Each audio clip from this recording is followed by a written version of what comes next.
Episode 46। अब तक हमने देखा जहां एक तरफ विवेक राज को लेकर अपने फ्लैट पर आ गया था, वहीं दूसरी तरफ प्रेम ने अदिति को सुलाकर समझा दिया था। अगली सुबह विवेक के पूछने पर राज उन्हें सब कुछ बताने लगता है। वहीं दूसरी तरफ अदिति के उठने के बाद बार बार राज को कॉल लगाने की कोशिश करती, लेकिन फिर वापस कट करने लगती। अब आगे विवेक ध्यान से राज की बात सुन रहा था। उसने उसकी सारी बातें सुनी, जिसके बाद उसके सर पर हाथ फेरते हुए कहा, विवेक, तो क्या तूने इसी वजह से कल इतनी शराब पी थी? राज सर नीचे झुकाकर, जी भाई। विवेक उसके सर पर हल्की चपत लगाते हुए, पागल। राज कुछ नहीं कहता। विवेक उठकर बेड पर उठता है और राज का सर अपनी गोद में रखकर सहलाने लगता है। विवेक, अच्छा एक बात बता, क्या तूने अदिति से पूछकर उसे प्यार किया था? राज, नहीं भाई, वो तो खुद ही हो गया। जब भी देखता हूँ अपने आप उसमें खोसा जाता हूँ। विवेक, तो फिर तू उदास क्यों है? राज, भाई वो अदिति। विवेक, अदिति किसी और से प्यार करते हैं इसलिए? राज एक बार फिर अपनी नजरें नीची कर लेता है। विवेक, देख बच्चे, प्यार का मतलब सिर्फ पाना नहीं होता, कभी कभी जाने देना भी होता है। उसकी खुशियों के लिए कुर्बान होना भी होता है, समझ आया? राज, हाँ भाई। विवेक, मैं जानता हूँ तुझे तकलीफ हो रही है इस वक्त, पर तू अदिति से प्यार करता है ना, तो तू हमेशा उससे खुशी देखना चाहेगा। राज, हाँ भाई, मैं उसे हमेशा खुश देखना चाहता हूँ।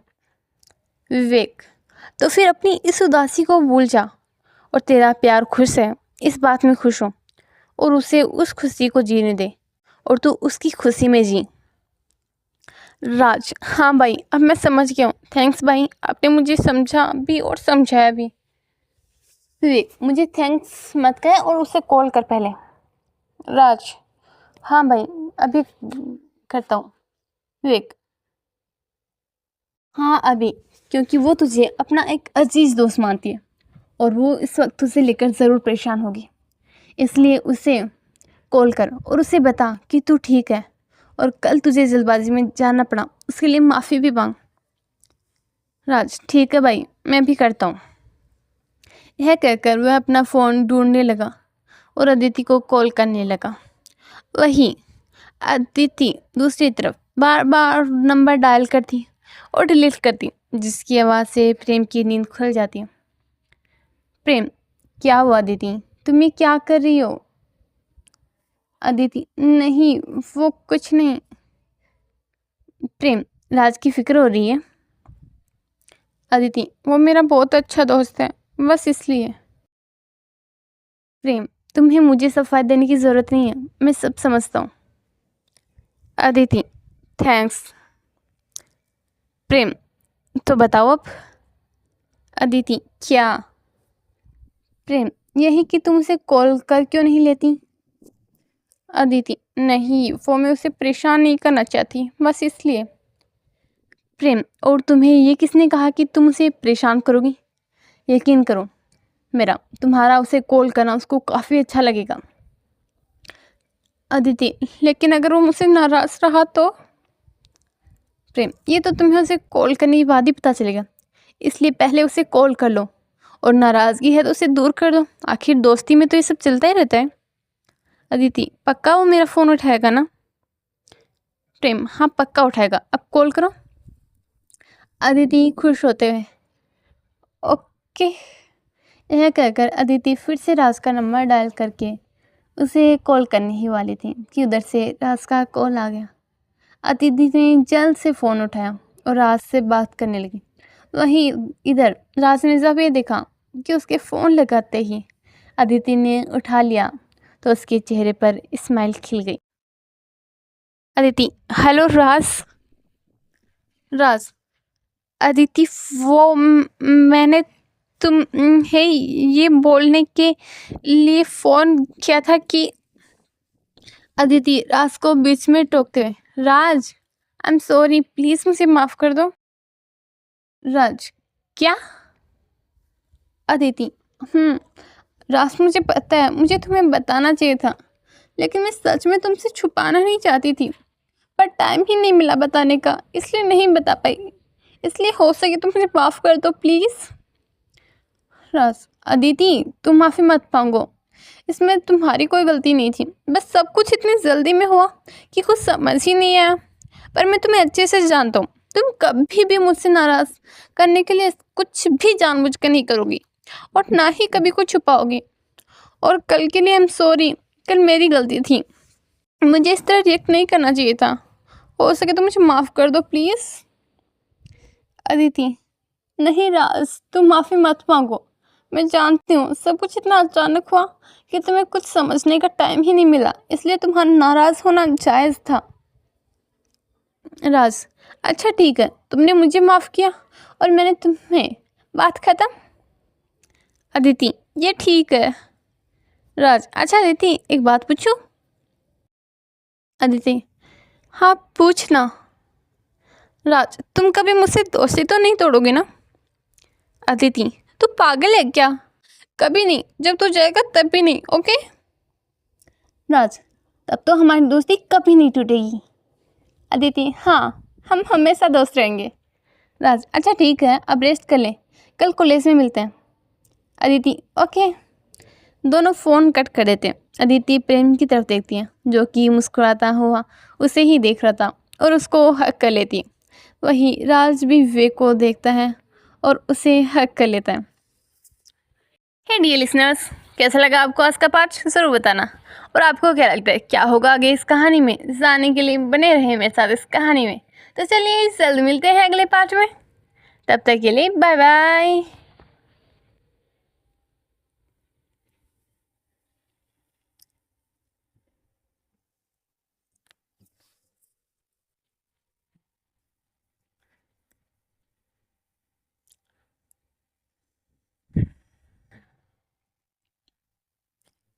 एपिसोड 47।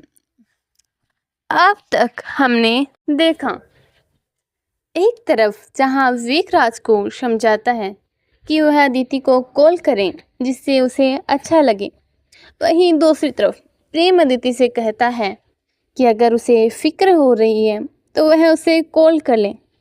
जिस पर अदिति राज को कॉल करने लगती है तो देखती है कि राज का ही कॉल आ रहा है। वह फ़ोन उठाकर राज से बात करती हैं, जिससे राज और अदिति दोनों को ही काफ़ी अच्छा लगता है और वो दोनों विवेक और प्रेम को हक कर लेते हैं।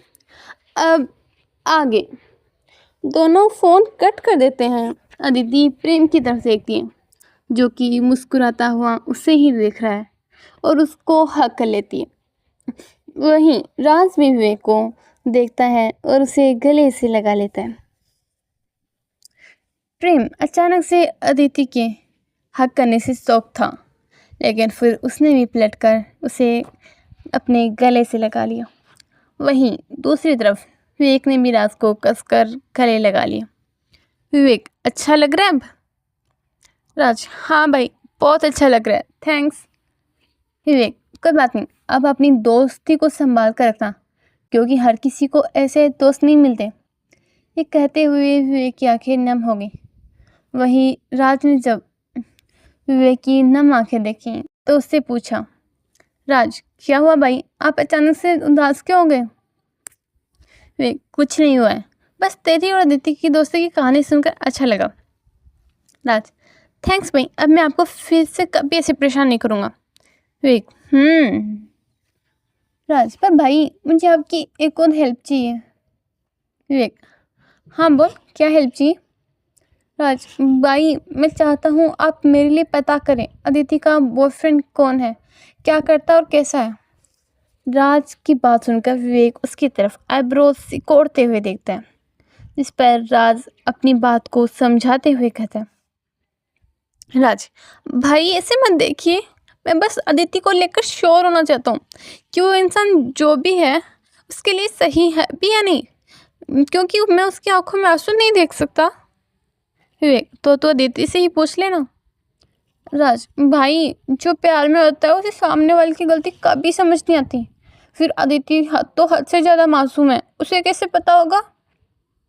विवेक, ठीक है, मैं पता करवाता हूँ कि वो कौन है, क्या करता है और तुम्हारी अदिति के लिए वो सही है या नहीं। राज, विवेक के गले लगाते हुए, थैंक्स भाई, आप दुनिया के बेस्ट भाई हो। राज, विवेक को गले लगाते हुए, थैंक्स भाई, आप दुनिया के बेस्ट भाई हो। विवेक, अब ज़्यादा मस्का मत लगा और चल घर। कल तो बहाना बना दिया लेकिन अब तो चल। राज, चलिए भाई। दोनों कपूर निवास के लिए निकल पड़ते हैं। वहीं दूसरी तरफ अदिति को थोड़ी ही देर में एहसास होता है कि उसने प्रेम को कसकर गले से लगाया हुआ है, जिस पर वह उससे अलग होती है।